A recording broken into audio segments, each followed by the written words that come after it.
Isabaw mo sa kanin ang ihi ng kambing. Sige, magsabunutan kayo dyan.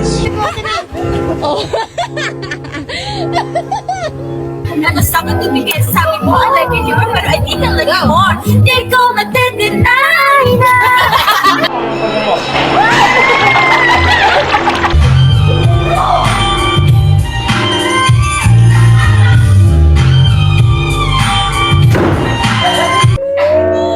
Ang baho.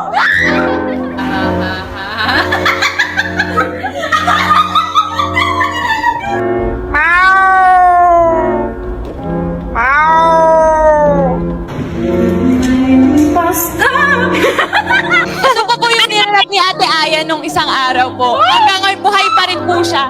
Oh.